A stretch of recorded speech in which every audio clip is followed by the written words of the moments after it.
My name is Sarah Bachman-Ducey, and I'm the college-wide chair for Integrative Studies, and I direct the Paul Peck Humanities Institute, which is the group that runs this event. I want to remind you to turn off your cell phone ringers, and I will also remind you that we have the pleasure of having Montgomery College television here today, and that you will appear, the back of your heads will be famous. So if you're uncomfortable with being in the TV camera's view, you could sit on one of the sides, if that's okay. Are we all ready? I need Cassie.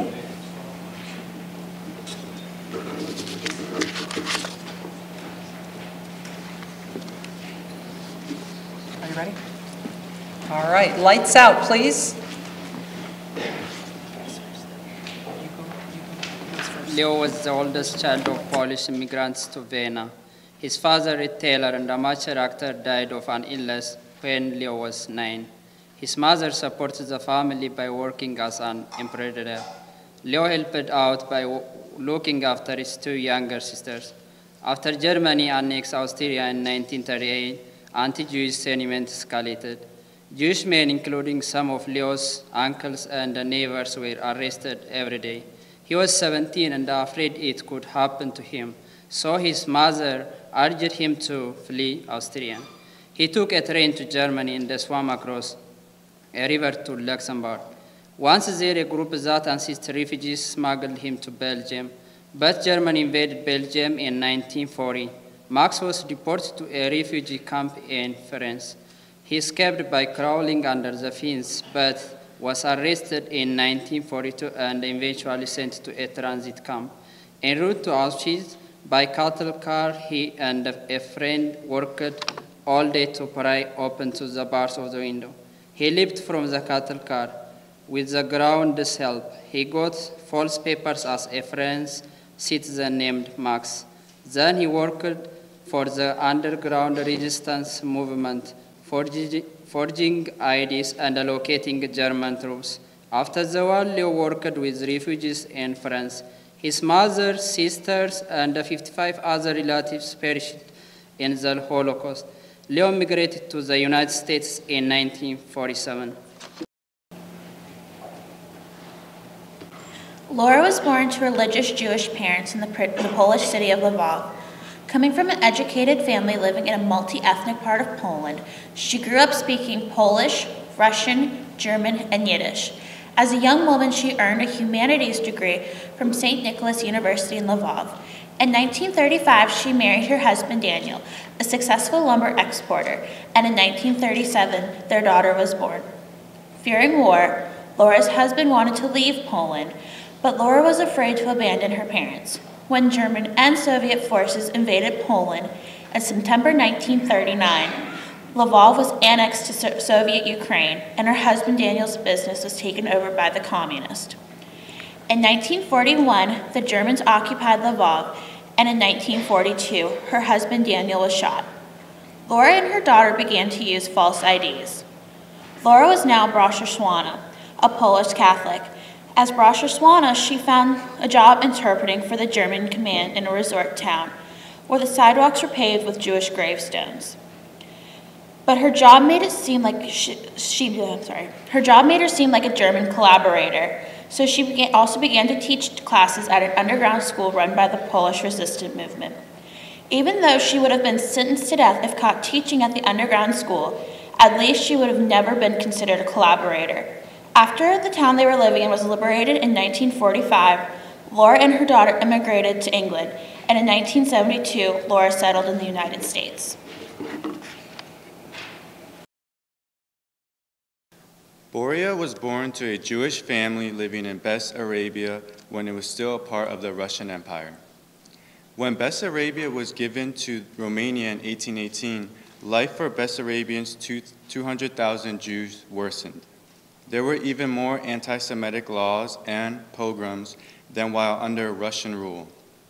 Many Bessarabian Jews tried to escape overseas or tried to find safety in the Soviet Union.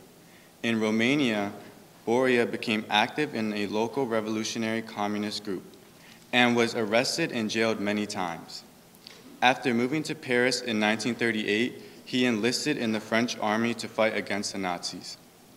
But due to an illness, he was unable to continue serving in the French army. After France fell to the Germans in 1940, Boria was deported to a detention camp. There he headed a unit of Jewish resistance. His unit assembled explosives and planted them in German-occupied buildings throughout the city. Boria was arrested during a police roundup in June 1943. He was tortured but divulged no information. Boria was condemned to death in September 1943. He was executed by a firing squad on October 1st, the Jewish New Year. Boria was 28 years old.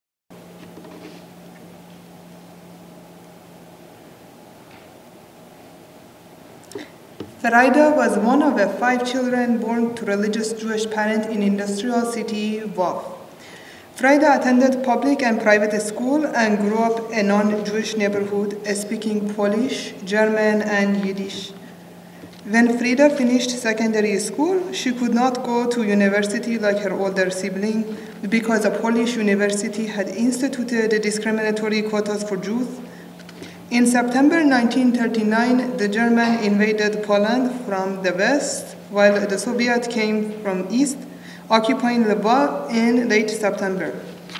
Until 1941, Soviet rule spread Frida and her family from German occupation.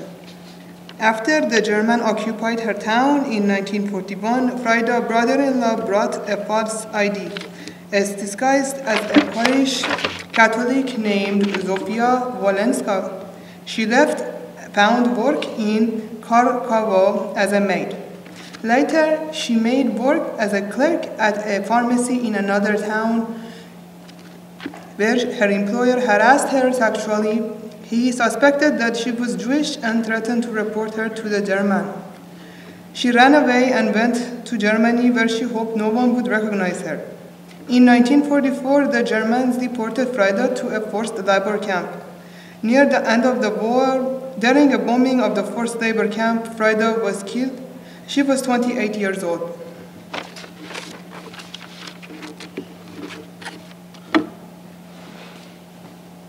David grew up in a village in Lithuania. His father was a peddler. At age 6, David was sent to another town to study Jewish religious texts at a rabbinical academy. Years later, David was called to return home to head the Selesnik family because his father had died. David lost his job in 1933, so he left Lithuania and went to the United States and then to Portugal. But in 1936, Lithuania was vulnerable to both Stalin and Hitler. David decided to return home to help his mother and sister, who had since moved to the city of Kovo. The threat of war loomed over the Jews, but they could not leave. Through business contacts, David found a job in Kovno at the retail outlet for office supplies. In 1941, the Germans occupied Kovno and the Jews were forced into a ghetto. Conditions worsened in 1943. The murders of Jews in the ghetto kept escalating.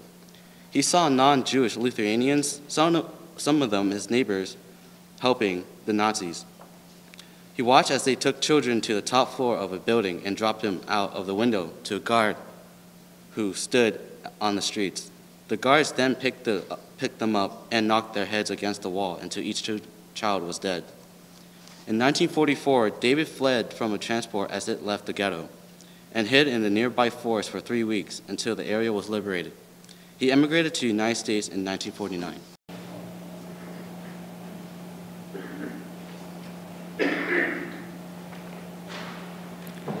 Dora was born in a Jewish family in Minsk, the capital of Belorussia. At the time, Belorussia was part of the Soviet Union. Her father worked in a state-owned factory building furniture. As a young girl, Dora was athletic and excelled at swimming and dancing. She was also a member of patriotic and active youth organization, the Young Pioneers. The Germans invaded Minsk in 1941. They turned part of the Minsk into a Jewish ghetto where Dora lived with her family for 2 years.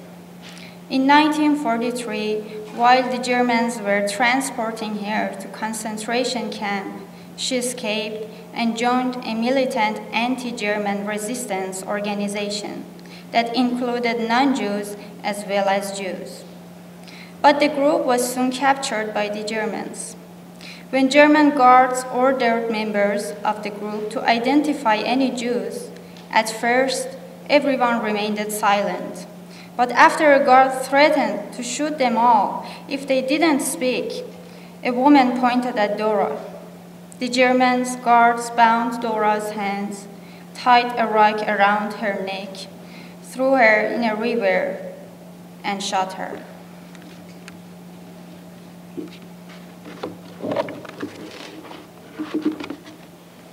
Schlamak was one of 6 children born to Yiddish-speaking religious Jewish parents.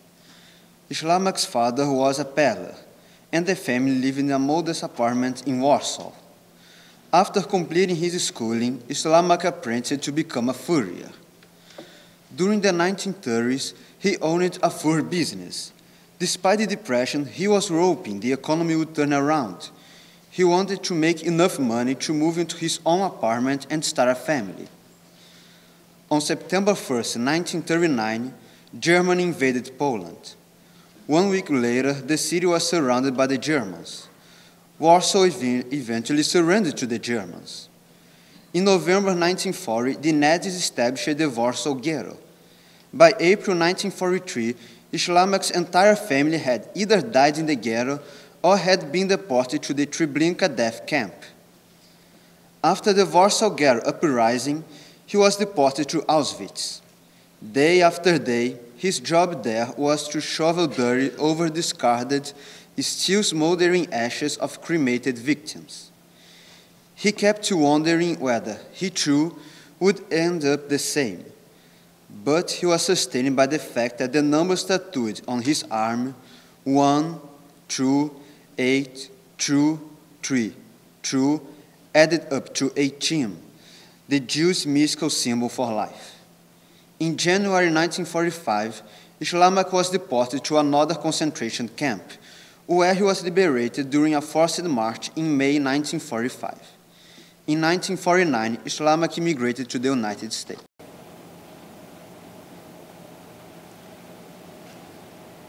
Edith was her parents' only child. The family lived in a comfortable apartment in Berlin.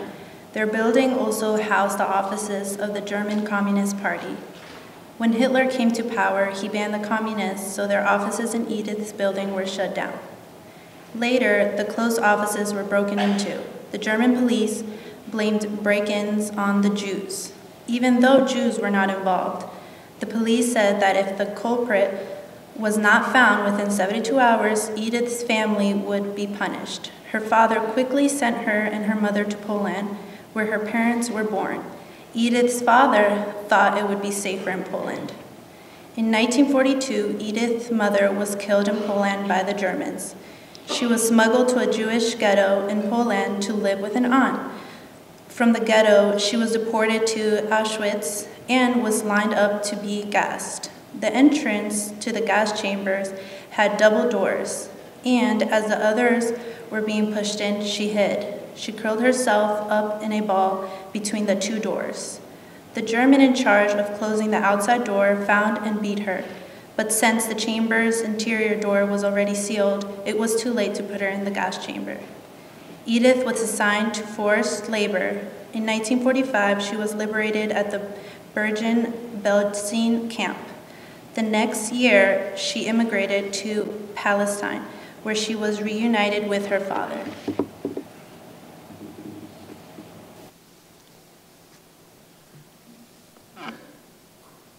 Ernst was one of 5 sons born to a Jewish family in the Prussian city of Königsberg.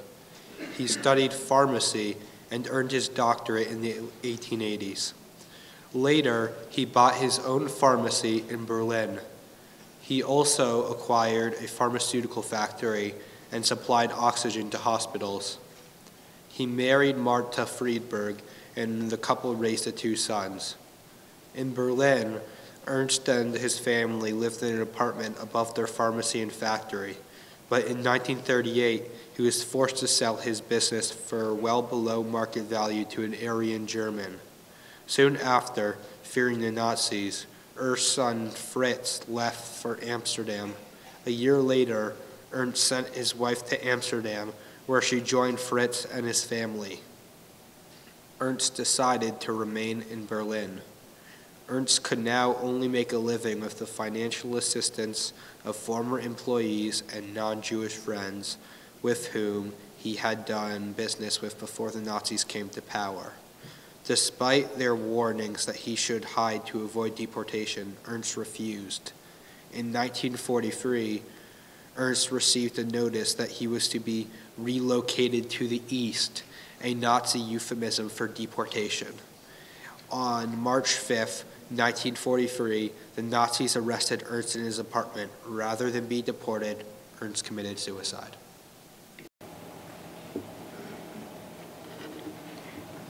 Lily's Jewish parents separated before she was born. Lily at first lived in Brussels, Belgium with her mother, who ran a workshop that made raincoats.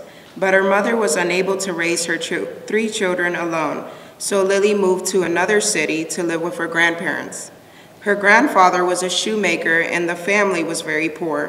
When her grandmother died in 1939, she went to Brussels to live with her mother. After school, she would help her mother assemble raincoats at the workshop. In May of 1940, the German army entered Brussels. 4 years later, Lily was picked up and deported to Auschwitz.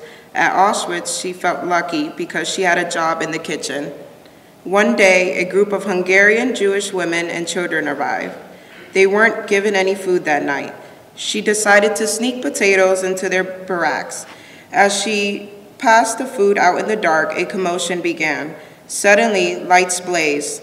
The barracks leader stormed in. "I could denounce you. You could be shot," she screamed at me. Then she said quietly, "Go back to your barracks." The next day, the Hungarian Jews were all gassed. Lily survived a forced march to the Bergen-Belsen camp, where she was liberated in April of 1945. In 1946, she immigrated to the United States.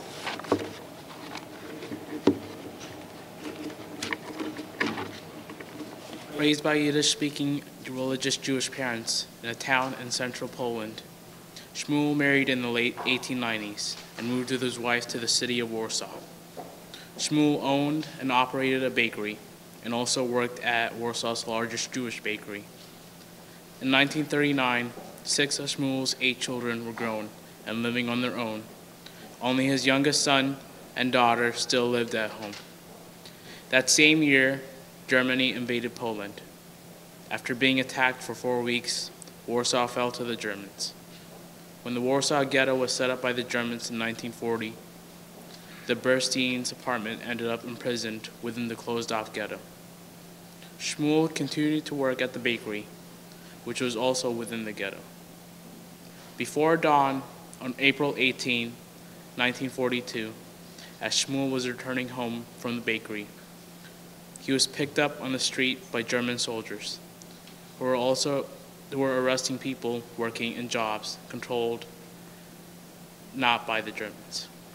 Shortly afterward, Shmuel was killed by the Germans. He was 68 years old. 3 months later, his wife was deported to the extermination camp at Treblinka, where she too was murdered.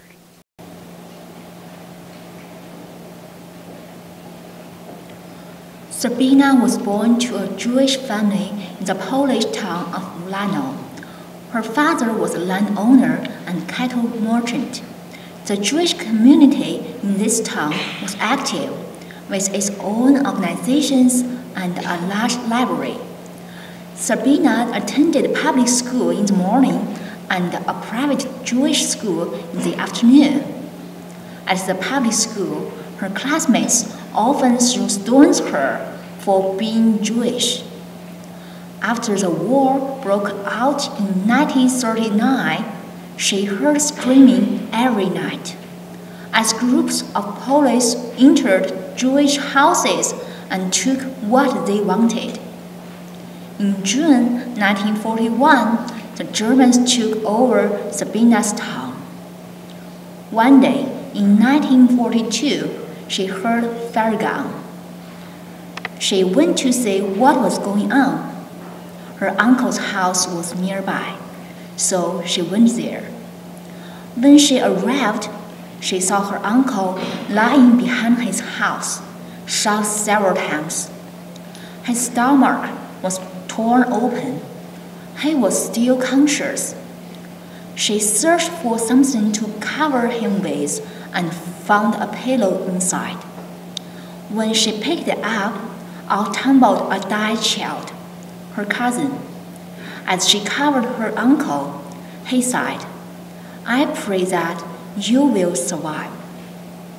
Later, aided by false papers and false identity, Sabina fled to a safer area, where she stayed until 1944. After liberation, she moved to Israel in 1947 and came back to the United States in 1960.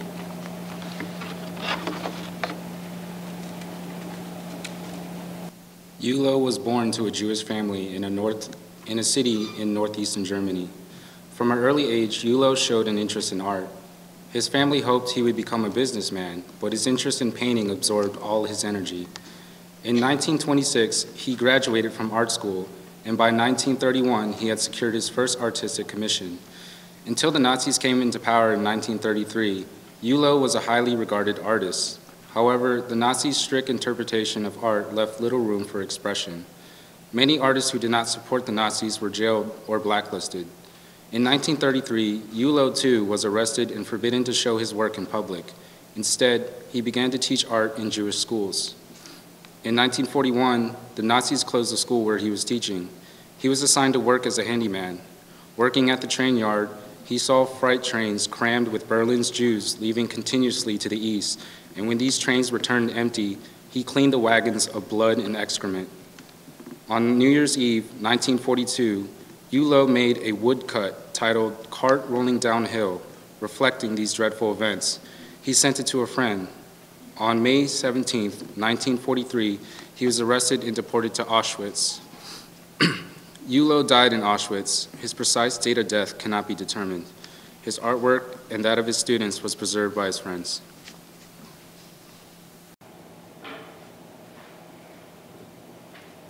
Celia was the youngest of 3 daughters born to Jewish parents living in Poland. Her family was an ardent Zionist and dreamed moving his family to Palestine. Celia and her sisters attended private Hebrew schools to help prepare them for their eventual immigration to Palestine. But the Germans occupied her town on July 26, 1941. Jews over the age of 12 were told to report to the Jewish Community Center for work assignments. Celia and her sister were assigned to clean at the German police headquarters. From the window of the building, Celia could see Jews being held in the courtyard, crying for help. One day, unable to bear their suffering, Celia tossed them her lunch of bread and cheese. A German soldier spotted Celia as she threw the food to the imprisoned Jews. Celia was detained, beaten, and executed. She was 17 years old.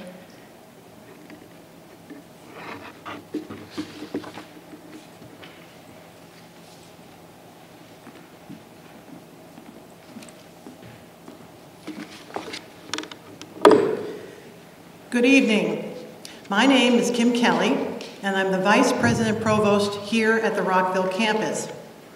Thank you for joining us for Montgomery College's Annual Holocaust Commemoration, organized under the leadership of Sarah Bachman-Ducey, Director of the Paul Peck Humanities Institute. I want to thank Sarah, our student, readers, musicians, and ushers, Professor Ken Jassy, Professor Rachel Wilson, Dr. Dawn Avery, and the Paul Peck Humanities Institute staff members Alm Rustin and Ruth Ann Shrewsbury, as well as the others who worked tirelessly to plan and produce the commemoration this year. Many dedicated supporters are listed in your program. When you have a moment, I encourage you to review all of the individuals who helped make tonight's event possible. I also want to offer a special welcome to our guest of honor, Josiane Traum, a Holocaust survivor who will speak to us later, and to acknowledge our survivors who are sitting in the front row tonight, who will join us later in the candle lighting ceremony.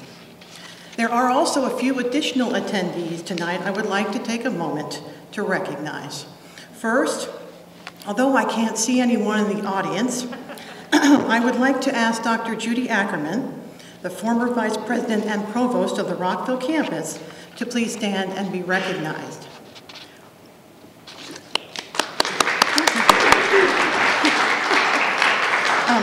Tonight we're also visited by Dr. Myrna Goldberg, who was joined by her husband, Neil Goldberg. Dr. Goldberg is the founding director of the Paul Peck Humanities Institute here at Montgomery College, and the person who started the practice of holding an annual commemoration event. Thank you, Dr. Goldberg. I also would like to acknowledge Mayor Bridget Donnell Newton, the mayor of the city of Rockville. Yay.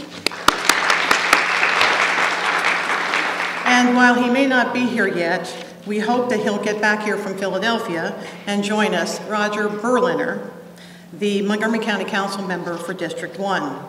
We're also joined this evening by Sidney Katz, Montgomery County Council member, and his Chief of Staff, Lisa Mandel-Trupp, who will also be joining in the ceremony this evening. In addition, I would like to recognize Ken Reichard, Assistant to Senator Ben Cardin, and Michelle Johnson. And Michelle Johnson on behalf of Congressman Chris Holland. In addition, we have Kieran Mack representing Congressman John Delaney. Thank you. Thank you all for being with us this evening. After the program, or perhaps before the program, you will have had an opportunity to view the extraordinary Portraits of Life exhibit that's on display here tonight. Since its inception in 1998, Montgomery College's Holocaust Commemoration has been held at the Rockville campus. As the Rockville campus vice president, I am pleased to join you for this year's commemoration. This is an extremely important annual event that connects our college to our local community, and I look forward to sharing it further with you this evening. Holocaust commemorations are about remembering.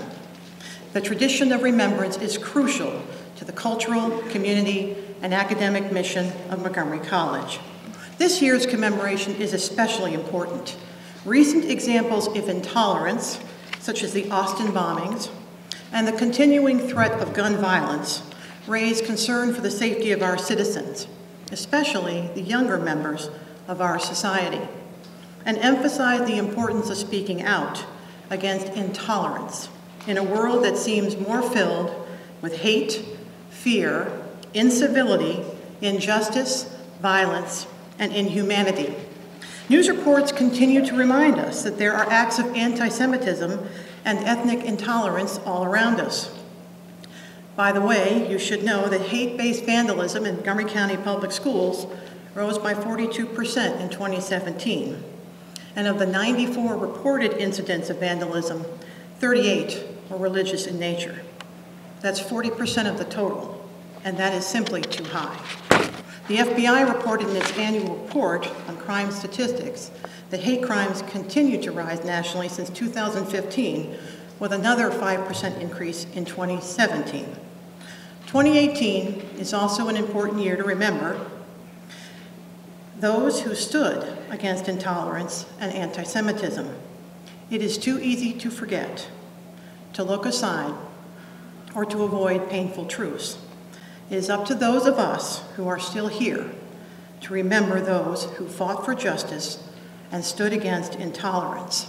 This year in February marks the 75th anniversary of the execution of a set of German students who were living in Nazi Germany.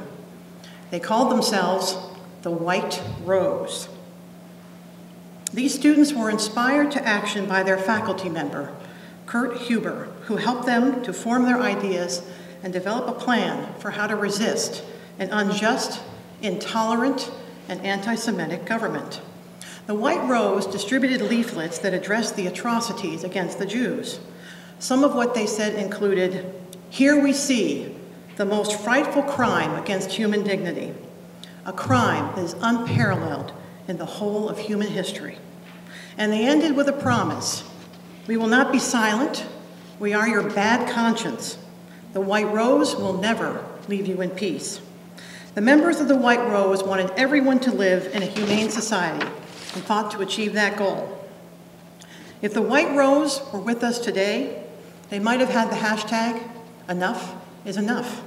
The power of student voices and nonviolent protest is alive and well, as Saturday's events in the nation's capital and around the globe demonstrate.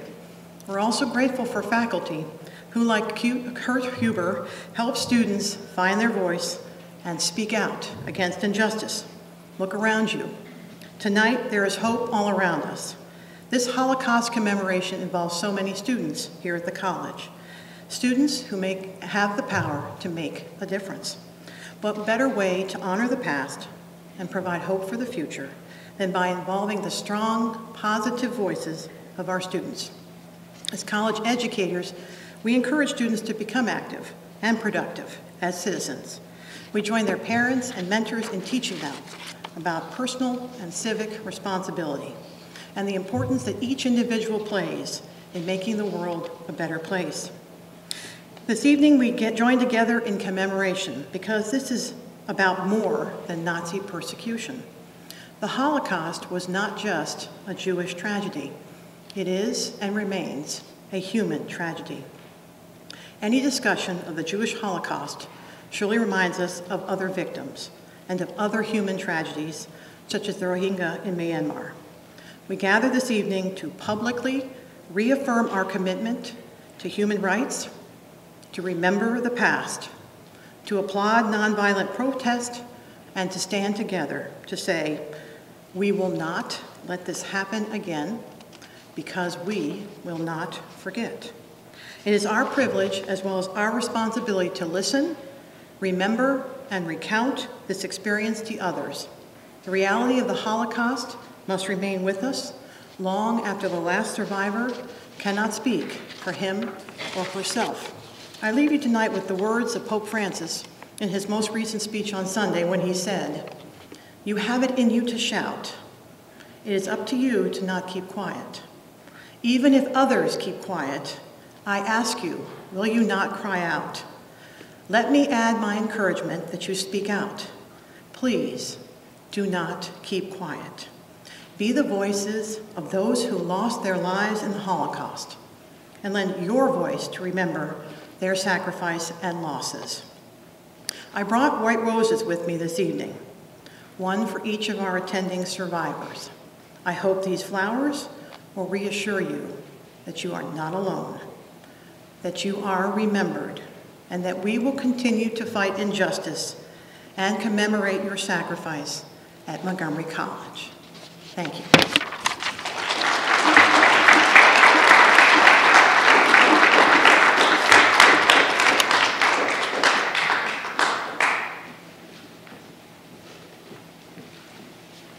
Edna St. Vincent Millay was born in Maine in 1892.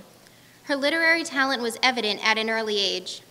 She attended Vassar College, moved to New York City, and became a working, known poet who wrote many books, beginning with A Few Figs from Thistles and 2nd April, which brought her a national audience, and The Harper Weaver, which brought her a Pulitzer Prize. Her position as a poet was established. She was definitely the most popular American poet of her time. During the First World War, Millay had been a dedicated anti-war activist. However, from 1940, she supported the Allied forces in World War II, writing in celebration of the war effort. In the New York Times Magazine, she mourned the Czechoslovakian city of Lidice, the site of a Nazi massacre. She wrote, "The whole world holds in its arms today the murdered village of Lidice, like the murdered body of a little child." The poem we will hear was written well before World War II. It mourns, rejects, and accepts the inevitability of death for all of us.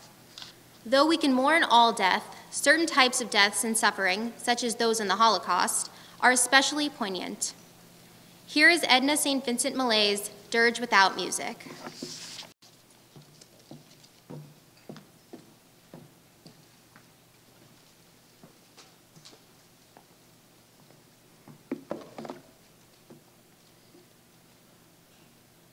I'm not resigned to the shutting away of loving hearts in the hard ground.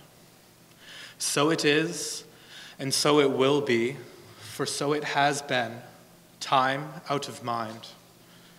Into the darkness they go, the wise, the lovely. Crowned with lilies and with laurel they go, but I am not resigned.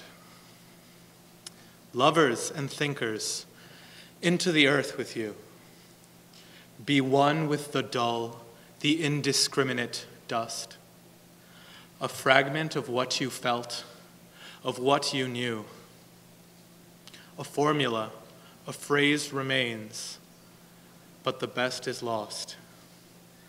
The answers, quick and keen, the honest look, the laughter, the love, they're gone. They are gone to feed the roses. Elegant and curled is the blossom. Fragrant is the blossom. I know, but I do not approve.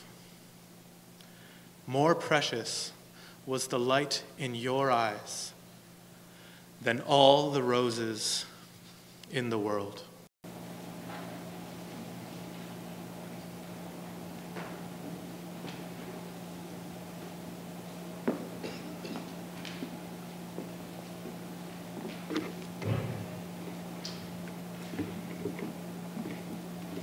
Janos Bielinski was an award-winning Hungarian poet.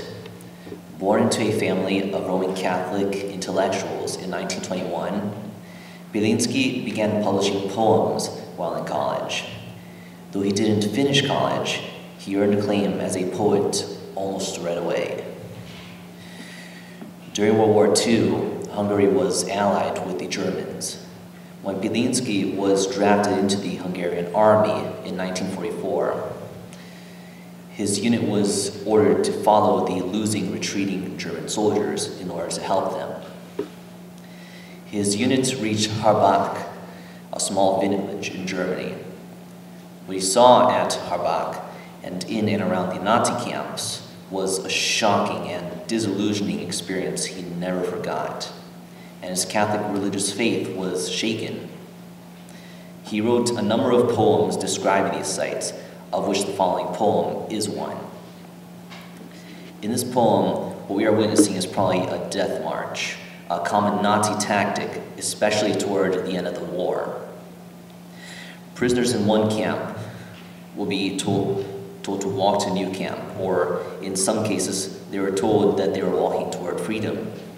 But there was little to no food or water, and little to no protection from the elements, and no rest. Only a small percentage of these people sent on these marches survived to reach destination. The true intended goal of the forced march was death, to kill as many prisoners as possible. Here is Bielinski's poem, Harbach, 1944.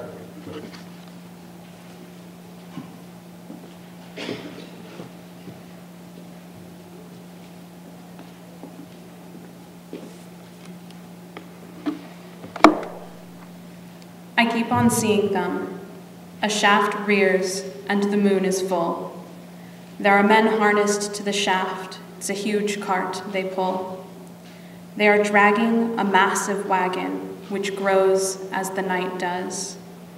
Their bodies split between the claims of hunger, trembling, dust. They bear the road, the horizon, the beet fields shivering, but only feel the burdening land, the weight of everything. Their neighbors' fallen flesh seems stuck into their own. As in each other's tracks they sway to living layers grown. Villages keep clear of them, and gates avoid their feet. The distances approaching them falter and retreat. Staggering, they wade knee-deep in the dark, muffled sound of clattering clogs, as if unseen leaves carpeted the ground. Silence accepts their frames, each face dipped in height, as if straining for the scent of troughs in the sky far off.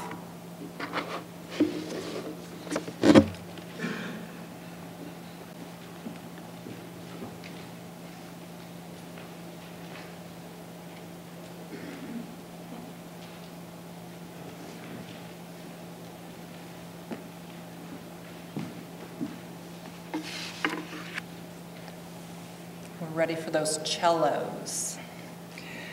This is the part of the program that's a little bit interesting because we do it on the fly. We have a group, as you have recognized, of Holocaust survivors in our audience, and we would like them to join us at the front of the room to do a candle lighting ceremony. Ken Jassy will help with that.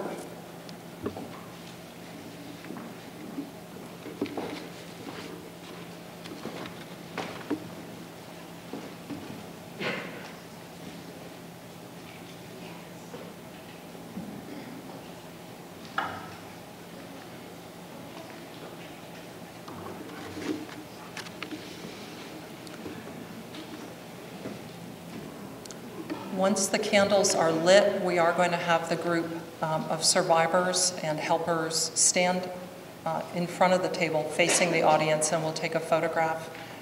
Pete will do that. And then we do an audience responsive. So if you would, audience, look in your program for the left page by the candle. We'll be doing an audience responsive.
We remember them. At the rising of the sun and at its going down, we remember them. At the blowing of the wind and in the chill of winter.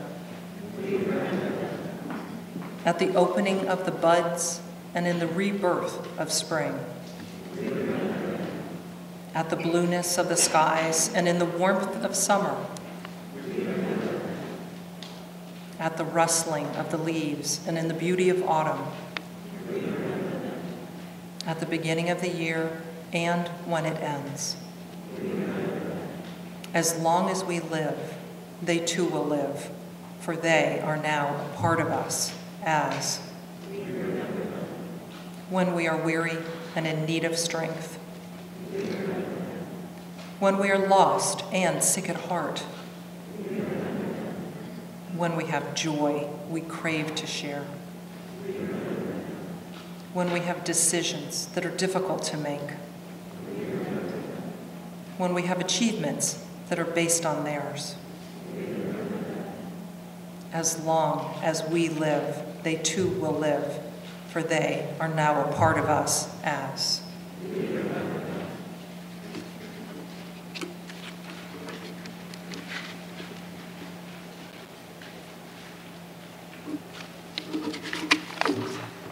Professor Ken Jassy.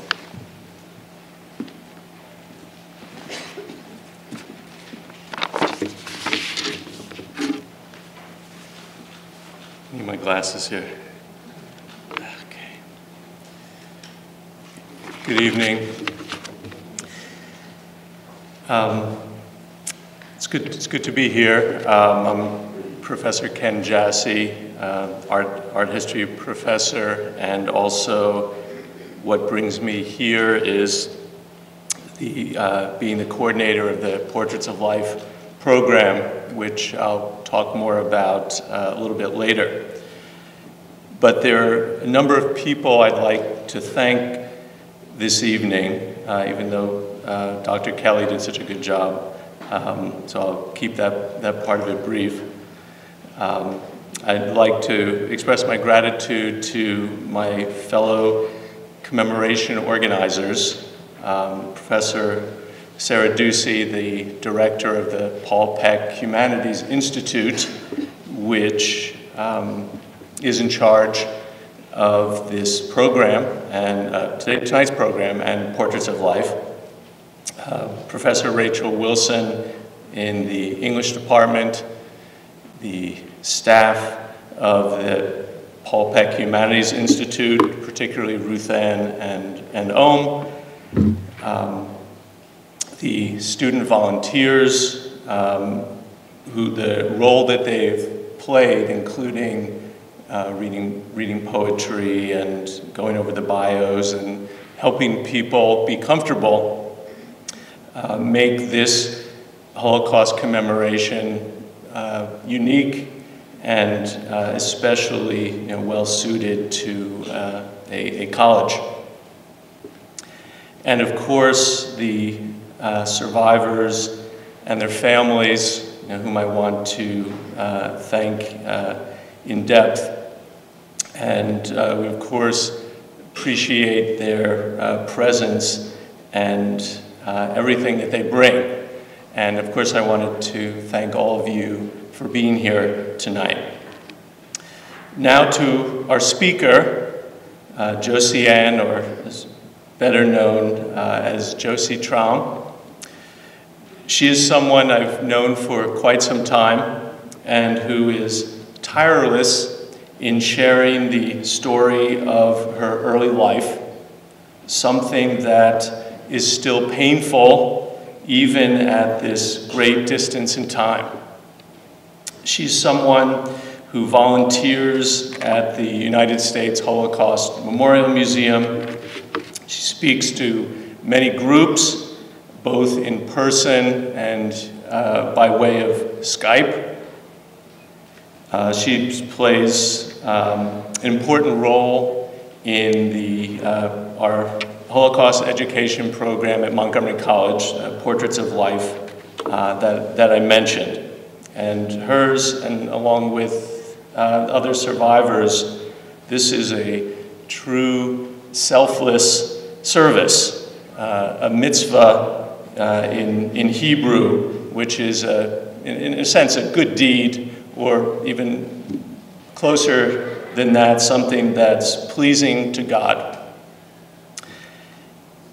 And especially in sharing with us what her family went through, what she and her family went through, so others, particularly the younger generation and the generations to come, can be informed and hopefully play a role in preventing such horrors from occurring again. Now, her story, as she'll tell you better than I could, is that of a Jewish family during World War II, one engulfed by the Holocaust. It is the experience of a child in occupied Belgium, a small country in Europe, occupied like its neighbors. It's her story and that of her parents, aunts, uncles, and cousins. They were all affected.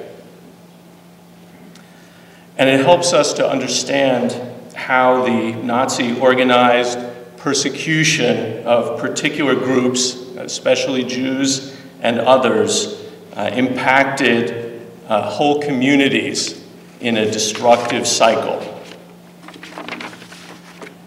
Everyone's experience of the Holocaust was different, and it depended on where you lived and many other circumstances, and hopefully the bios that you heard earlier gave some sense of the various experiences, and we want you to understand the diversity of this tragedy and loss, which is only to be ignored at our peril.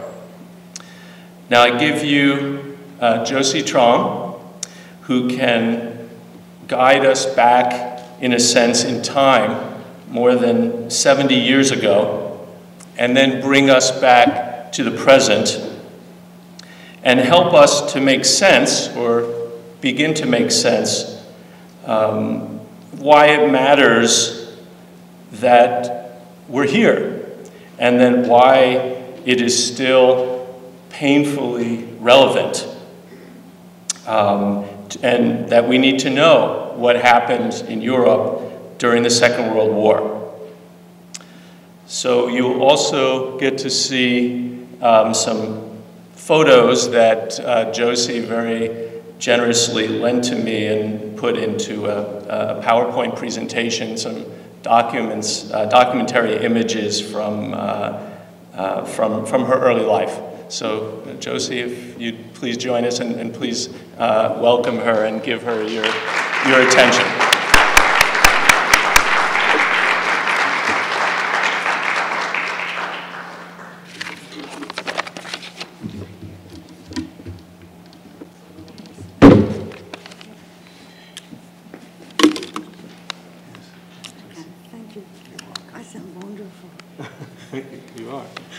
Here's some water if you need, and make sure you put the microphone at the right place. Okay. Thank you, Ken. Good evening, ladies and gentlemen. I'm truly honored to be here at this yearly commemoration. Oh, God. It's okay. At this yearly commemoration of the Holocaust, and to be asked to speak. This event at Montgomery College is so meaningful and moving because it includes the participation of the faculty, of the students, of the survivors, and of the community.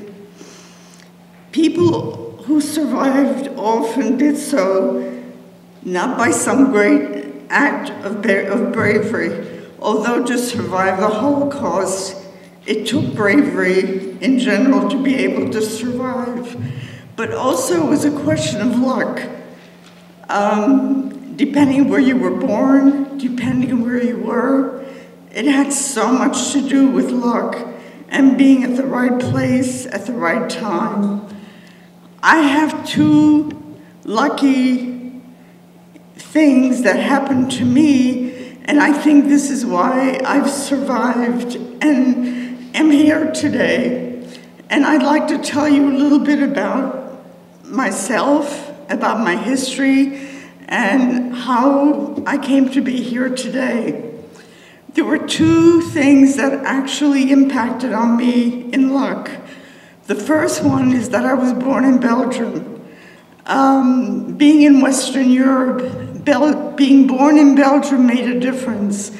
It made a great difference where you were born. Belgium was actually very kind to its Jews. And the second thing that really brought me luck was the fact that I was born to my mother.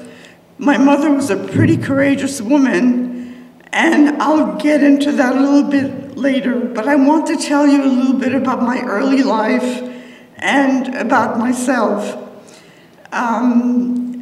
Both my parents were born in Poland and came to Belgium as children with their families, with their siblings and with their parents. So they actually grew up in Belgium. They were married in 1938. They were newlyweds, they were happy, they were both working, things were good. Of course, nobody really realized the impending doom, what would happen when the Germans invaded. My parents, as I mentioned, were married in 1938, and I was born a year later, in 1939, a few months before the war.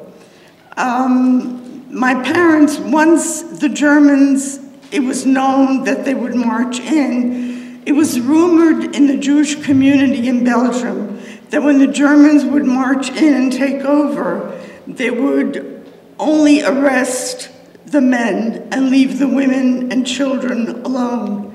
So my dad and my mom would listen to the radio pretty much all the time, mainly to the BBC, and the BBC at that time was asking people, men from Europe, to volunteer to come to England and to volunteer and be in the British Army. My dad really felt that my mom and I would be okay. So my dad, who by the way was a tailor, he and his brother, who was also a tailor, my Uncle Ben, they decided to go to England and cross the Channel and volunteer to be in the British Army. When they got to England, you know, I think the Brits realized, what are they going to do with these two guys? They're two tailors. They put them in a factory making British uniforms, which was probably the best place for my dad and my uncle to be. And they actually joined the British Army, the Polish contingent of the British Army. So they actually were not in a fighting unit, but were in a factory tailoring, making uniforms. In the meantime, my dad had crossed the English Channel. He crossed on one of the last ships that crossed the Channel. Once the war began, of course, there was no crossing of the Channel at all. So he crossed and got to England in 1940, which was about the same time as Dunkirk, when the British were being evacuated from Europe. So he got to England, and my mom actually never really knew whether he ever made it or not. There was no communications. Once the war started, there was really no communication whatsoever. So my mom and I were together. I was born, I was 13 months old when my dad left.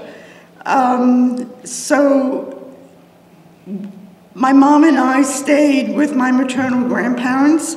We stayed with my mom's parents. and we stayed very much to ourselves. Once the Germans took over, wherever they took over in Europe, they brought over the Nuremberg laws with them as to identifying who was a Jew, who was not a Jew. You had to carry identification cards, and of course the identification card wrote, it was a big J in there for Juden, for a Jew. So you had to carry an identification card with you at all times. And when the Germans did march into Belgium, they could actually ask you on the street for your identification card. You had to show it, and of course they did whatever they wanted to do at that time. So my mom and I and my grandparents stayed very much to ourselves. My mother was part of the underground in Belgium. There was a very strong Jewish underground and non-Jewish who were working against the Germans to try not to outsmart them, but to be kind of one step ahead and be able to help the Jewish community in Belgium. My mom sometimes was hiding children, in our apartment. The Germans had gone into some parts of Europe prior to Belgium, and of course Jews were trying to flee and looking for safe places to be. So sometimes my mom would have people sleeping over, just very temporarily till they found a more permanent place where they could be. So my mom was part of the underground. She would hide people. She would also deliver leaflets for all kinds of meetings and whatever was going on. And because of that, she was able to gather or get information or get people to come and pick me up. Now, the Germans invaded Belgium in 1940. They invaded 4 countries in one day. May 10th, 1940, they invaded Holland, Belgium, France, and Luxembourg. At that time, my mom decided she wanted somehow to be able to put me into hiding. And because she was in the underground, she kind of had connections and was able to get people to come and pick me up. One day in 1942, I was 3 years old. 2 strange ladies came to my mom's apartment and came to pick me up. I was screaming and crying. Of course, I didn't want to leave. And my mom, by the way, was not allowed to know where they were taking me. The Belgium underground, as I'm sure in many other countries, realized that once you hid a child, when the Germans would come to arrest you or to see who was there, they would say, "Where's the rest of your family? Where are your children? Where's your husband?" And they realized if they didn't tell the parents where the children were being taken, they wouldn't be able to tell. So indeed, when the Germans would come, they would often torture the people just to get the information out of them. And because of that, they would not tell the parents where the children were actually being taken. So here was my mom giving me up, not knowing where I was going, and I'm sorry, certain things really trigger, but I can keep on talking, so it's okay. My mom was letting me go, really, which I think was the most brave thing she could have done. I mean, being a mother and grandmother, I realize I don't know how she could have done it, but she did let me go, and she really didn't know where I was going or even if she'd ever see me again. I was taken to an orphanage in Bruges, which is a beautiful little city. I don't know if any of you have ever been there. It's full of canals. It's called the Venice of Belgium. It's really beautiful, full of convents and full of canals. I was taken to this convent. The convent was full of children. It was more like an orphanage because it was wartime. There was very little food. People really couldn't feed their children, so they would bring them to a convent to be able to have food and a place to be. with the hopes of picking them up when things got easier for them. So, unbeknownst to me, I was placed in this convent, but unbeknownst to me, there were 3 other Jewish children there being hidden. So altogether, we were 4 of us. The rest were all non-Jewish children, Christian children, being taken care of by the nuns. The nuns were very, very strict. They, you know, nowadays, a nun dresses very much like we all do. But in those days, the nuns were very much like the nuns in The Sound of Music, very strict and very stiff, and they didn't sing, but they were very, very strict. And they weren't strict with me because I was Jewish. They were strict with all the kids. All of us were really very structured and very strict, and playing in the playground, saying our rosaries in French. And so things really, you know, even though they were very, very strict with me, they still risked their lives by hiding me. If you were caught on the street, if you were caught hiding a Jew, the German would just take a gun and shoot you, no questions asked. So these nuns were actually really risking their lives by hiding me. One day the nuns found out that the Nazis were going to come and pick up the 4 Jewish children. So by night, they actually smuggled the 4 of us out and brought us back to Brussels, which is where I was originally from. I was born there.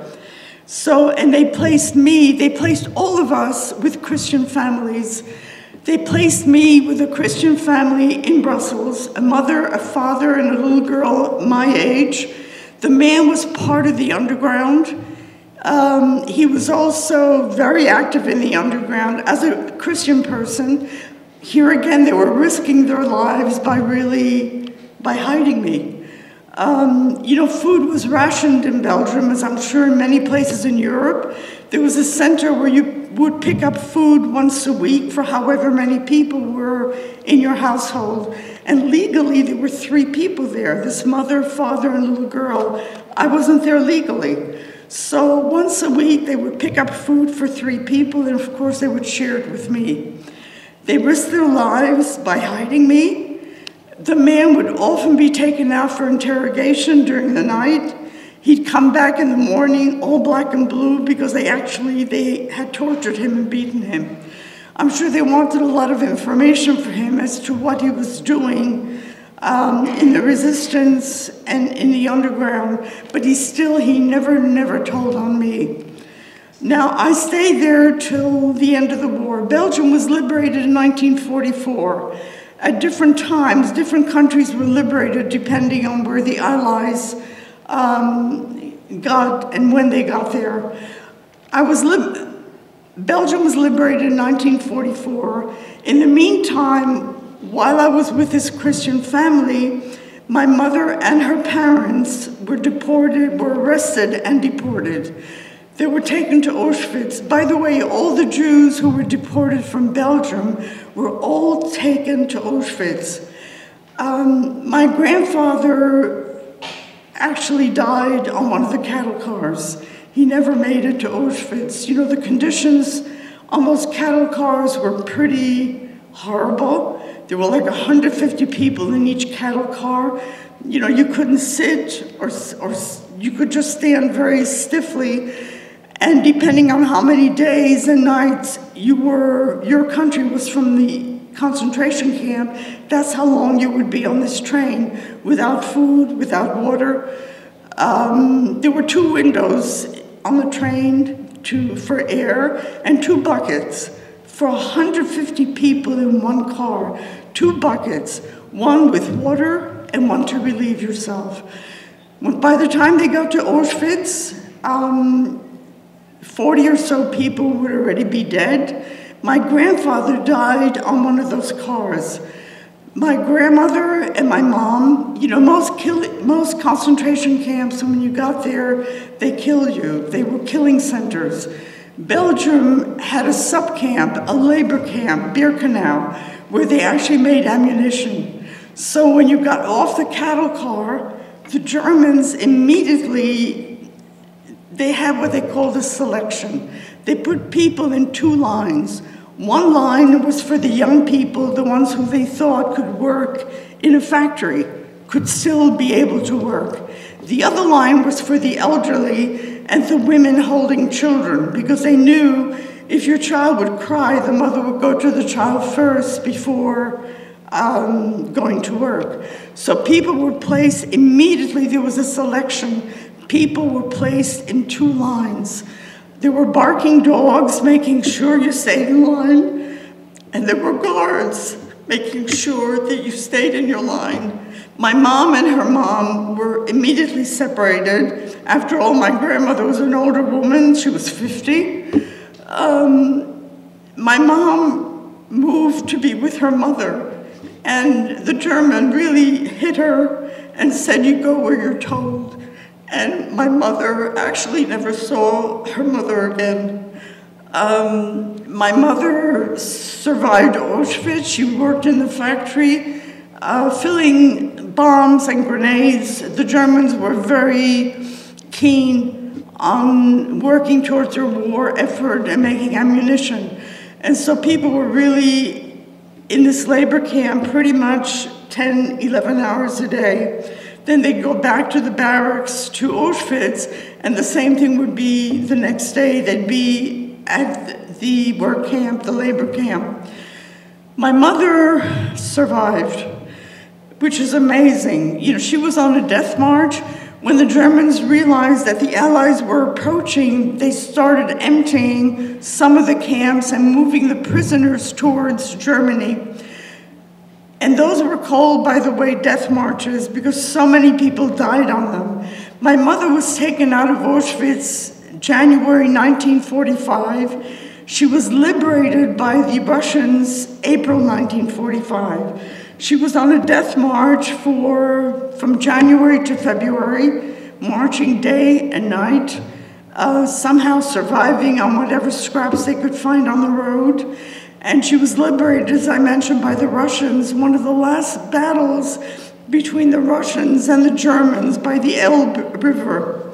My mother was taken by the Red Cross, and she was taken to Russia and treated in a hospital.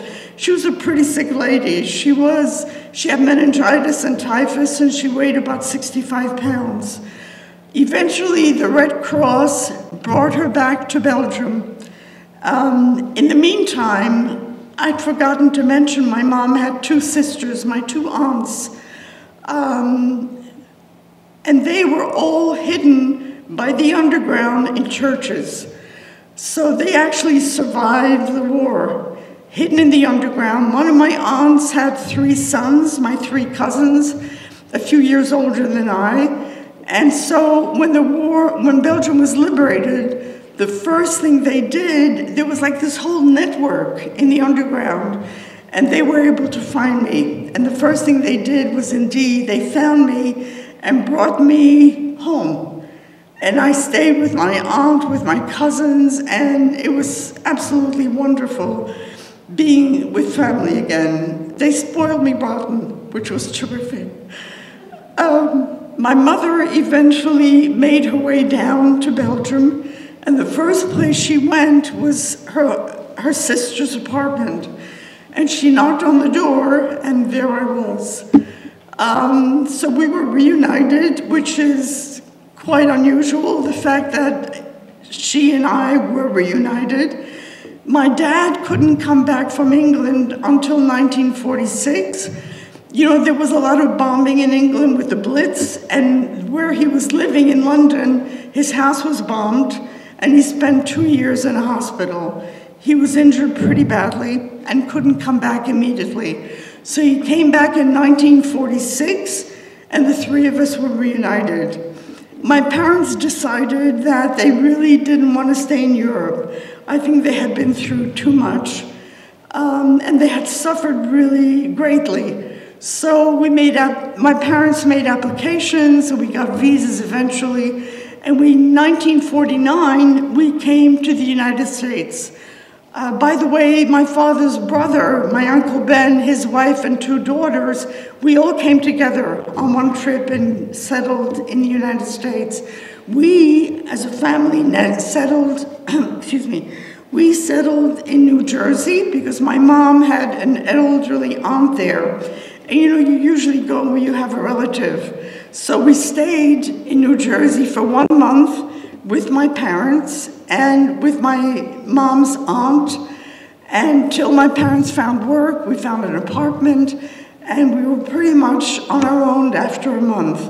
And so we've been here ever since, and we feel that we are very, very lucky indeed.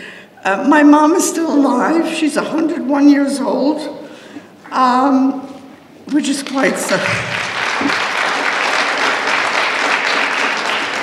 I had nothing to do with that. But she still volunteers at the museum. She goes every Sunday and she sits and talks to visitors and tells her story to whoever will listen. She's getting weaker now, and I think she's getting a bit confused. She is 101, and unfortunately, it's sad to see. But she still feels useful by going to the museum every Sunday. She's picked up, and then she's brought back after her day there. And so we are very, very lucky, and I feel it's important for me to be involved in the museum, and I volunteer there. So does my husband, and so does my mom.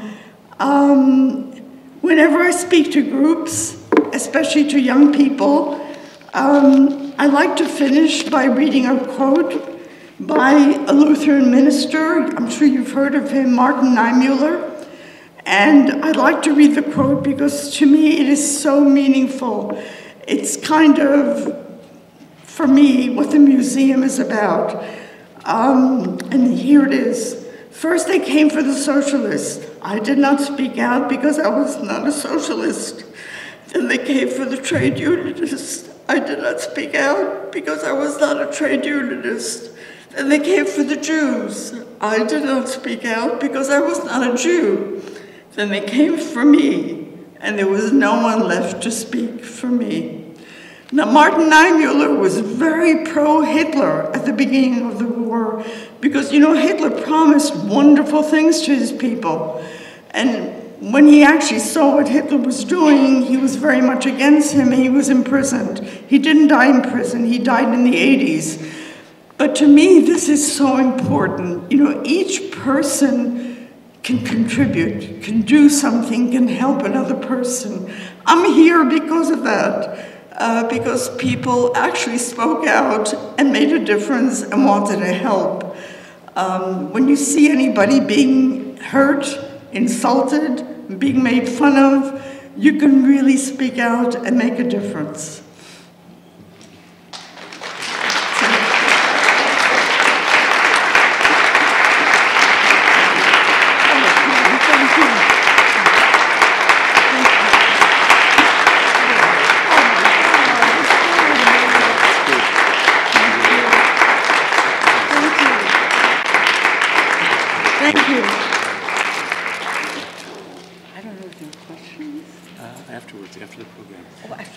So Josie's always happy to take questions, but she'll be around after the program if you'd like to speak to her directly.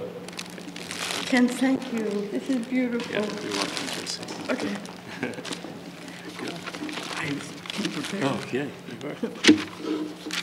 Oh, that's okay. Yeah. Thank you.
The author of this following piece is a professor emerita of Germanic Studies at the University of California at Irvine.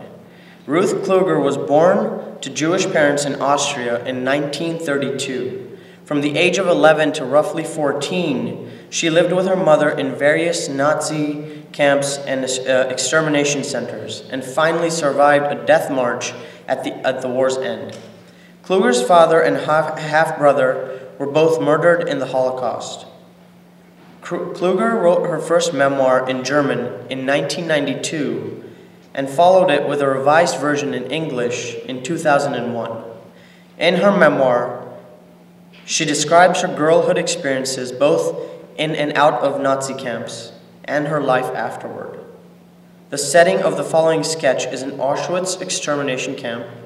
She and her mother have just arrived there, having been transferred from another camp that was not a designated extermination camp. Kluger's mother knew that both of them probably were destined for the gas chambers.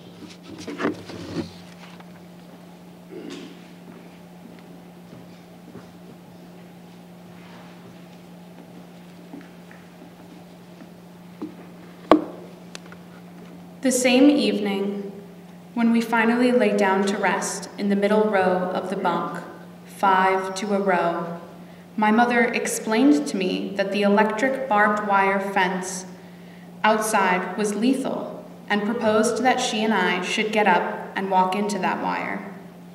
I thought I hadn't heard correctly. If to love life and to cling to it is the same, then life has never been dearer to me than in the summer of 1944 in Camp B2B in Birkenau. I was 12 years old, and the thought of dying, now, without delay, in contortions, by running into electrically charged metal, on the advice of my very own mother, whom God had created to protect me, was simply beyond my comprehension. The idea of it, I couldn't grasp it. I fled into the comfort of believing that she couldn't have meant it, persuaded myself that she was only out to frighten me, resented that she was up to bad tricks. Hadn't she often scared me for nothing? My mother accepted my refusal nonchalantly, as if she had merely offered me a walk in the country in peacetime. Okay, whatever you say. And she never returned to her suggestion.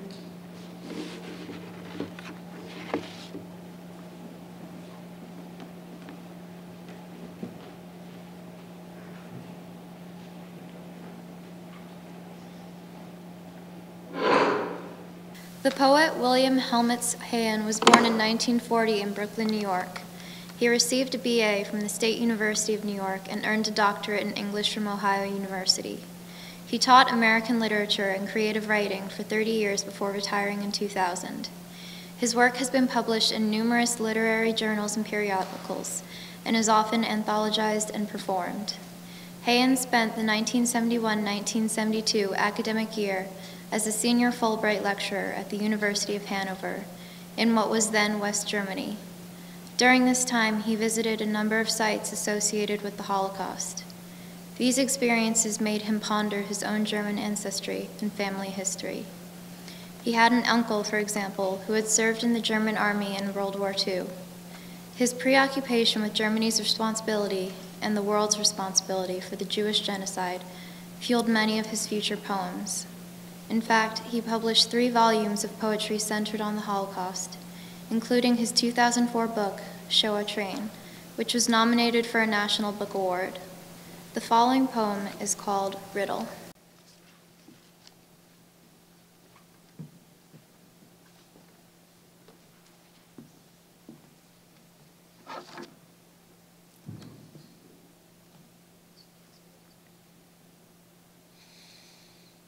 From Belsen, a crate of gold teeth.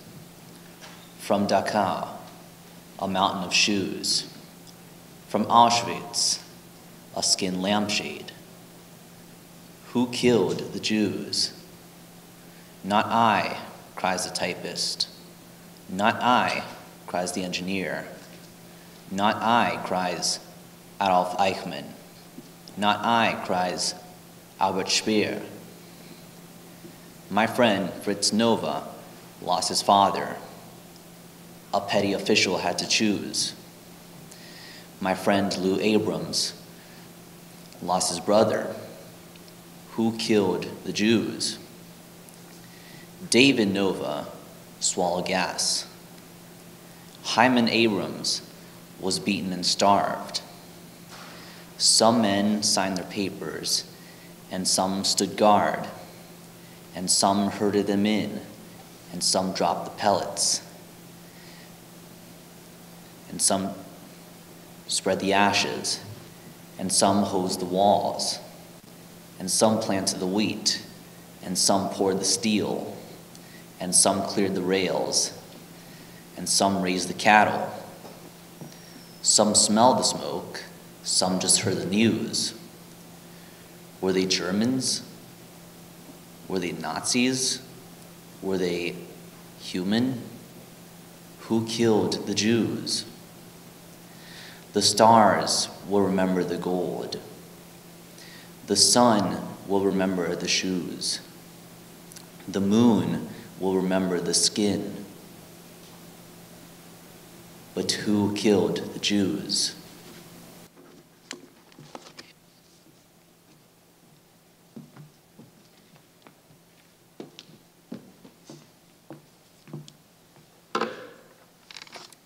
Jonathan Corns was born and raised in Montgomery County. He has a BA in English and has recently been studying creative writing at Montgomery College with Professor Denise Falwell. His work has already won a number of prizes, including the MC Ventura Valdez English Prize, and he has been nominated this year for the prestigious National Pushcart Prize. He is the descendant of Holocaust survivors. This poem, The Holocaust, considers the nuanced dynamics of human cruelty.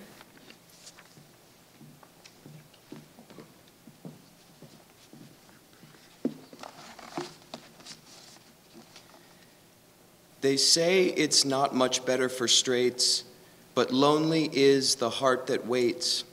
A hunter haunted by his mistakes, eyes too wide, a shoulder that shakes, as he aches for the ones that got away, a beast who did not succumb, become prey, an escapee to dictate the fate of the hunted. Haven't you heard the story of the stunted? A wise one uses his wits to break free, a slow one slinks off casually, and a hunter waits for no one fast, shine a light on the plight of chasms so vast they equate to black holes, rubber souls, and paper hearts, and those roles that are cast make it harder to play parts, so private in nature they're just too hard to describe. Like some serial numbers on a policeman's bribe, and the long arm of the law is only half the battle when they pack you into the train cars like cattle.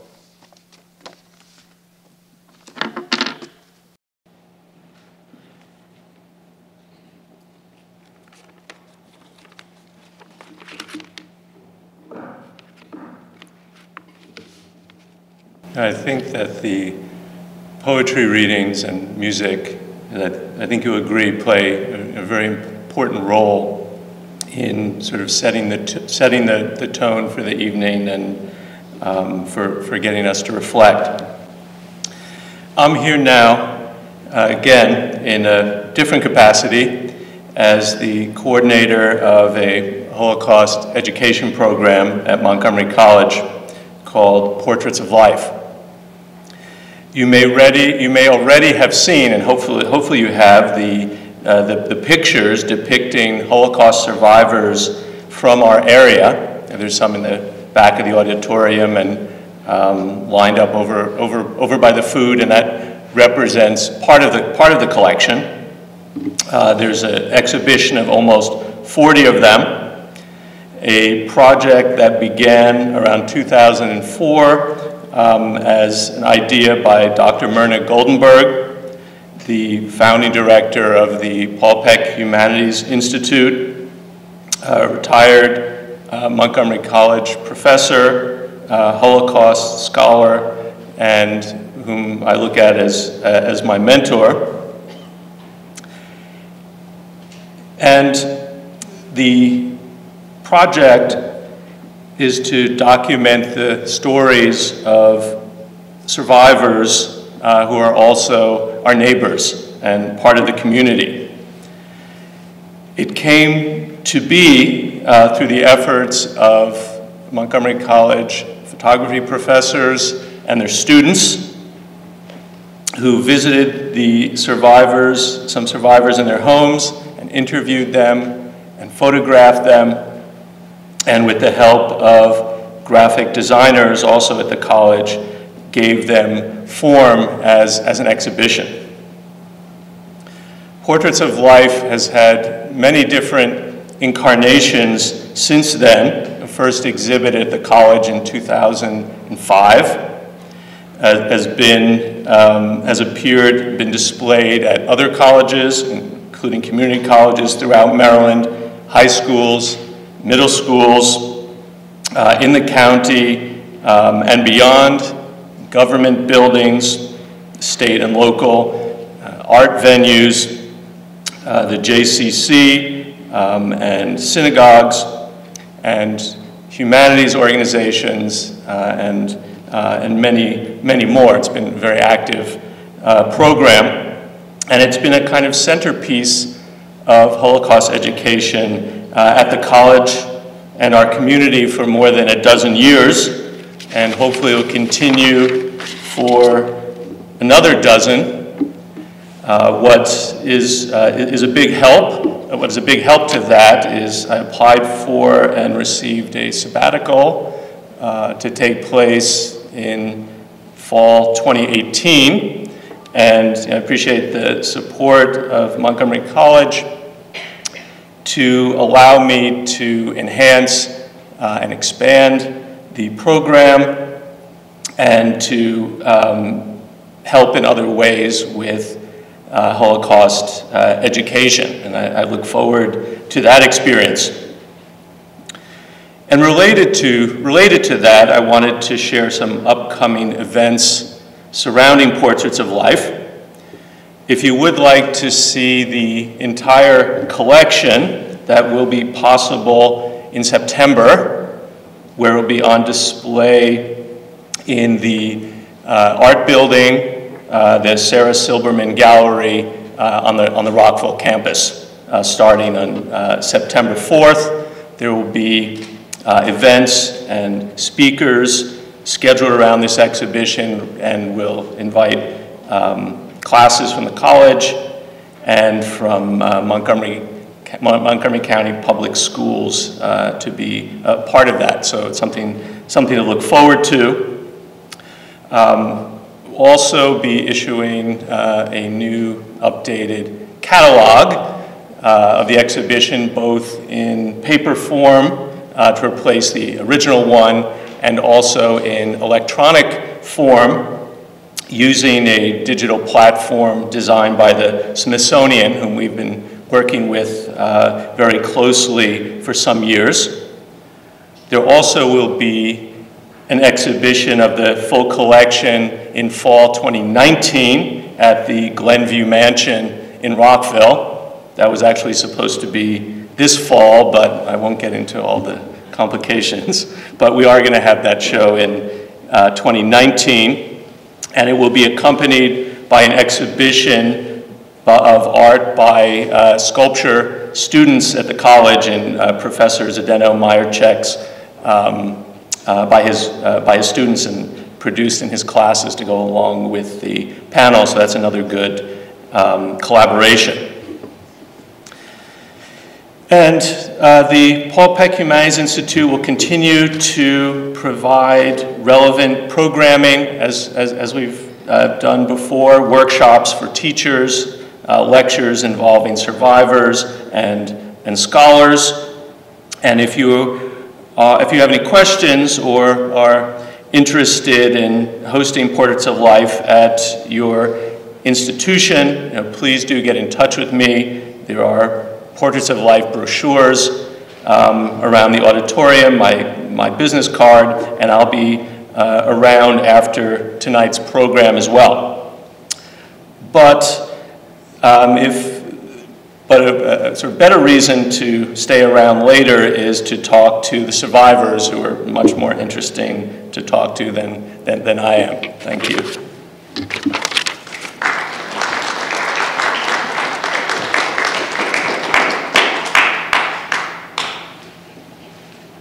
Afanasy Fiet is one of the great lyrical poets in Russia's rich historical tradition of poets. Some would say the best. Born in 1820, his poetry was, as the composer Tchaikovsky said, an exceptional phenomenon. He called Fiet a musician-poet. He was the son of a Jewish German father and a German mother, but was raised in Russia with his mother and a Russian stepfather. We are closing with a poem of his because one of the unusual characteristics as an artist of that time was that he refused to put politics or ideologies into his poems. Unlike most of his peers, who all respected his gifts, he felt that art should be completely separated from ideology. With this in mind, we'd like to close our readings tonight with Fiet's beautiful poem of hope, What Grief the Alleys End. We will read it in Russian so that you can hear the music of his language, and then in English. Thank you.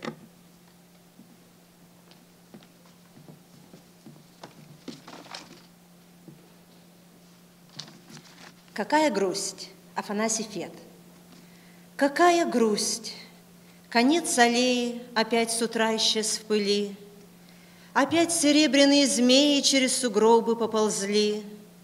На небе ни клочка лазури, в степи все гладко, все бело, один лишь ворон против бури крылами машет тяжело.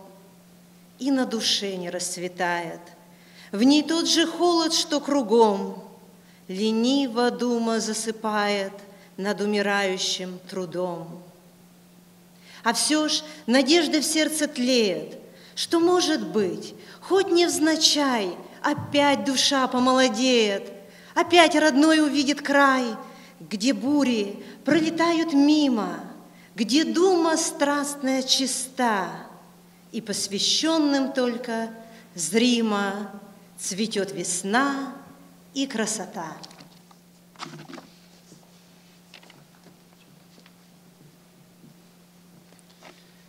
What grief! The alley's end is lost in snow again today, and once again the silver snakes are crawling through the snow. The skies without a patch of blue, the steps completely smooth and white. A single crow is struggling hard to beat its wings against the storm. My soul is frozen as the land.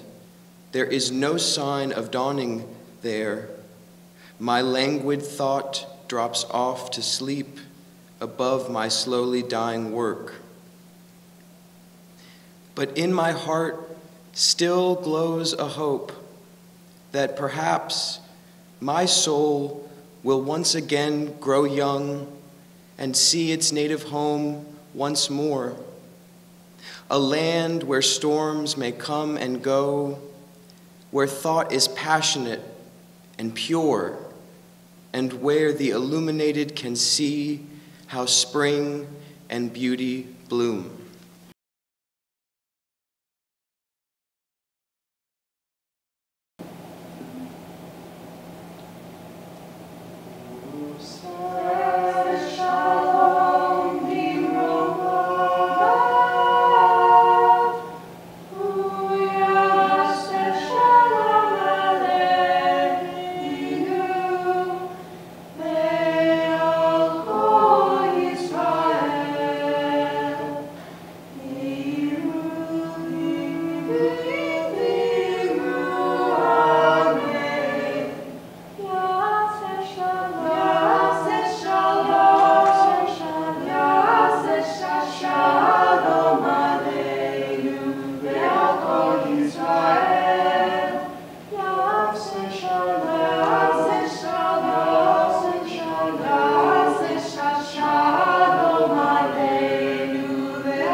Dr. Ron Wolfson, in A Time to Mourn and a Time to Comfort, begins his book defining the Jewish perspective on death and mourning.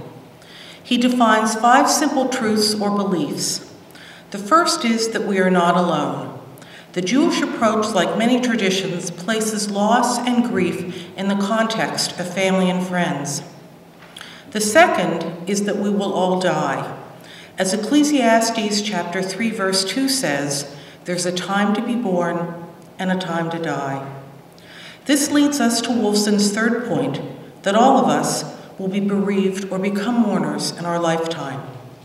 For thousands of years, Jewish practices have talked about how to mourn and grieve, how to recover and heal, with the understanding that a key component of this process is the importance of remembrance, the fifth belief or truth. This commemoration of the Holocaust tonight is all about remembrance. One of the most famous prayers in the Jewish liturgy associated with mourning is the Kaddish, which in Hebrew means sanctification, related to the Hebrew word kadosh, meaning holy. Even though this prayer does not mention death, it praises God at a moment which is a supreme test of faith, the loss of a loved one. The tradition asks us to stand and proclaim our faith and pray for peace in the world. This is the prayer that is recited to remember loved ones, and in many strands of Judaism, Reform, Reconstructionist, and some conservative synagogues, the entire congregation chants this prayer to recall the memory of the victims of the Holocaust, who have no one left behind to say Kaddish for them. Tonight's program is connected to another tradition, to remember those who have died, placing pebbles on a gravestone. Rabbi Tom Lachheim of Temple Emmanuel in San Jose, California, notes that in early Midrash, Leka Tov, also known as Patzikat Zutra, written by Tobiah ben Eleazar, a Talmudic scholar and poet of the 11th century, he relates that each of Jacob's sons took a stone to place on Rachel's grave before a larger stone was placed on the grave. The Midrash suggests that by placing a stone, we are collectively building a tombstone.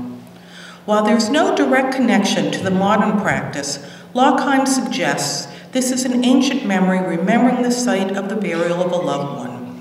The connection to smaller stones on which a gravestone may rest is mentioned by Rabbeinu Tam, the grandson of Rashi. Rashi was a medieval French rabbi and renowned Talmudic scholar whose work is still read today.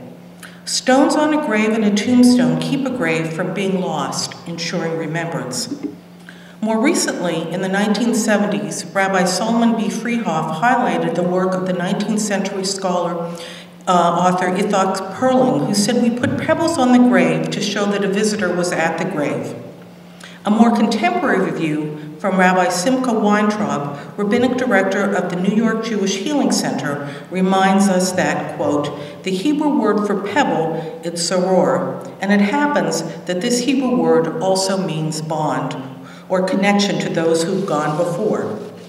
And finally, Rabbi Andrew Strauss looks at this practice in a holistic way for us.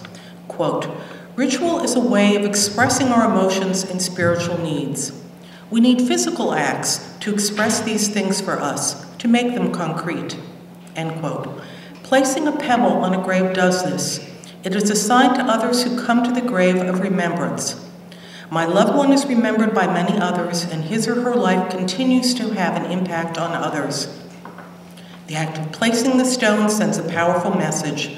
I can still feel my loved one and the impact of their life on mine. So tonight, as we will pick up pebbles and place them, let us remember those who perished in the Holocaust, their values and ideals, their impact on others. Just as we can feel the stone in our hands, let us think about their lives and remember, and in this way, ensuring that the impact of their lives is not forgotten.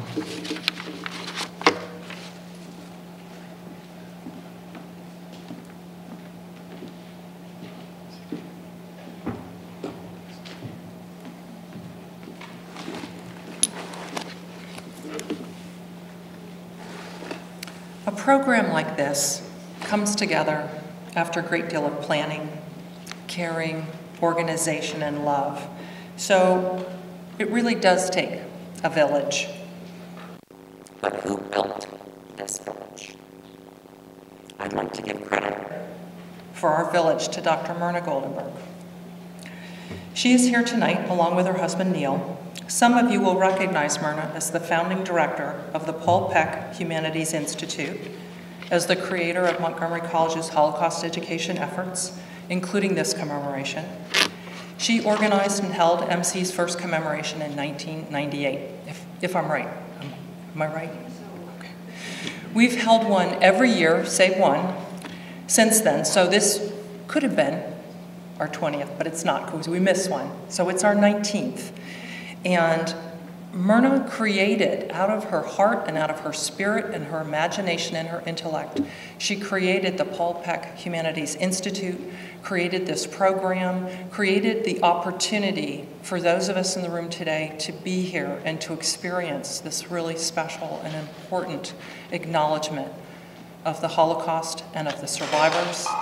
And we have some roses for you, a bouquet. And Ken is going to dash those down. I'll blow a kiss from here. And Ken will deliver a gift from our heart to you. Thank you so much, Dr. Goldenberg.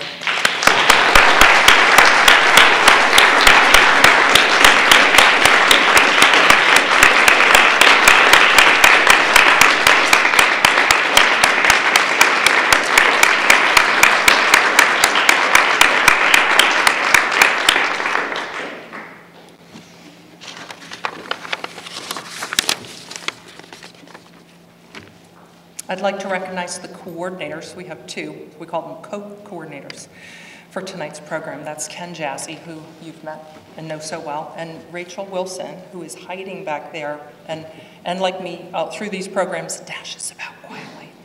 That's our job. Everybody's like, why are you dashing about? But we have things to do. Let's start with Ken. Ken's been running the Portraits of Life program. I guess it's 12 or 13 years now.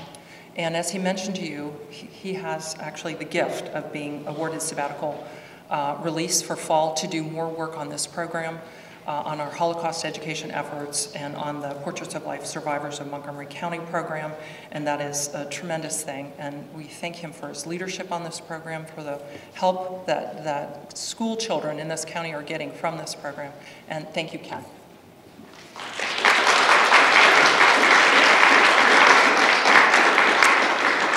Rachel Wilson, Rachel Piontnica Abrahams Wilson, and if you think her email address is easy, it's not. The college cannot figure it out, so we have to get her by Gmail. She is English professor here at Rockville, does a great deal with literature, with English, with literature of the Bible course, with literature of the Holocaust course. She has contributed so greatly tonight to the creative content, working with students to select readings, to select the musical pieces, to select those poems, and then to train the students on how to work with those. Thank you so much, Rachel. We have roses for you too.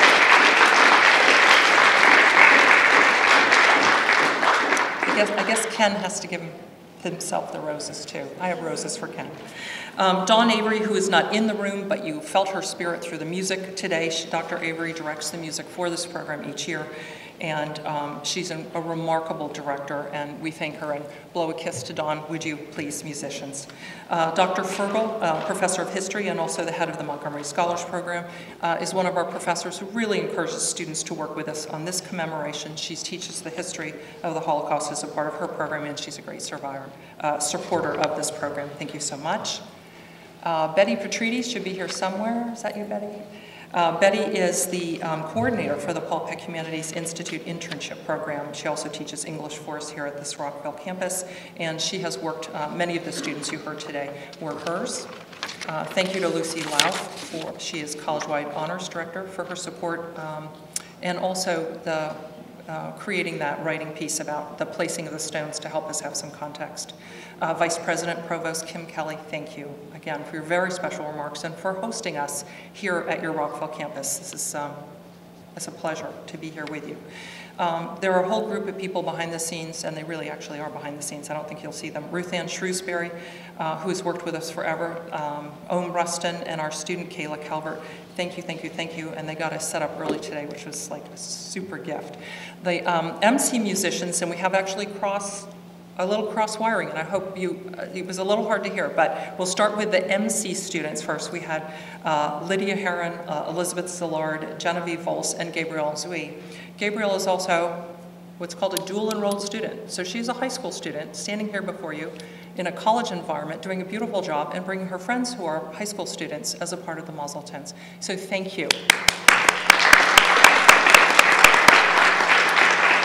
And thank you to all of our students that helped us with the reading. Some of them snuck away, not because they're not respectful, but they have homework due and they're desperate, and they were like, what time is it? So thank you for them. The high school students, Kelly Rahimi, Austin Rose, and Heather Ruddick. I had your name. Okay, we can't do this without technical help. Matt Sandy here running the front, Maura Hilburn up in the sky, Attila Molnar with the musical work, all fantastic. We do thank the Montgomery College Foundation for their ongoing support for this program. And I want to thank the audience. And first of all, don't stand up yet because I have actually a whole 1, 2, 3 more things to do. Sorry, can I interrupt for a second? Yes. Because, well, excuse me.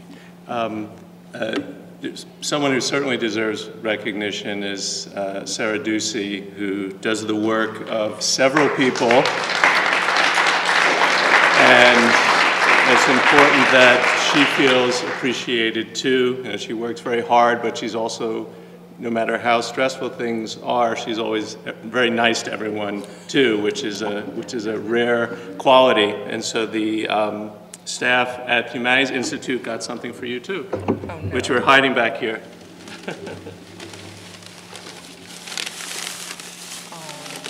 Beautiful.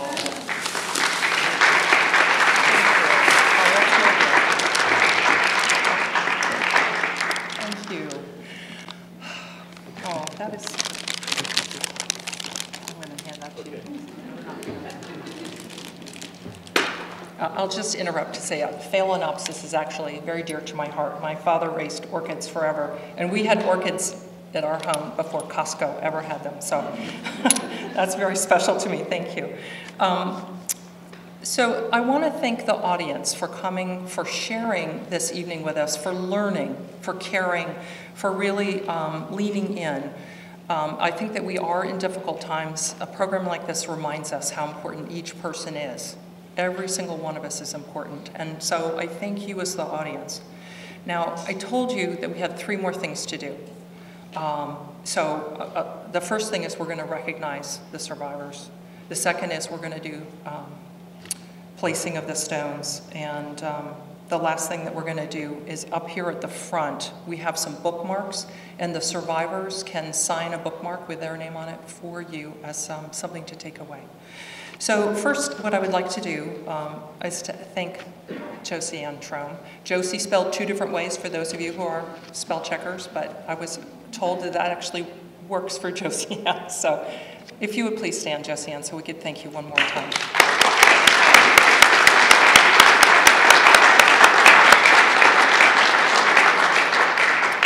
I would like for all of the survivors in our audience to stand so that the audience can recognize you and to thank you for coming.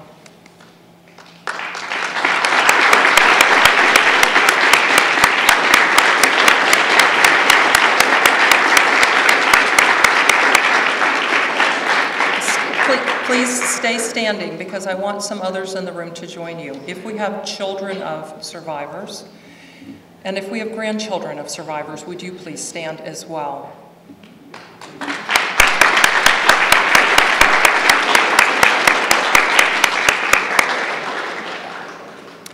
Now, the way we close our event is that we place the stones. I've made a little arc of the candles at the front, and we have a stone that reads, "What you do matters." If you do not already have a small pebble or stone, we have people with bags of stones. They have been washed. They're from my garden. And we'll just quietly, this is a silent thing, and this is the way the program ends, is that we'll start in the front, and we'll just do it row by row, and people will come up and place a stone in this area.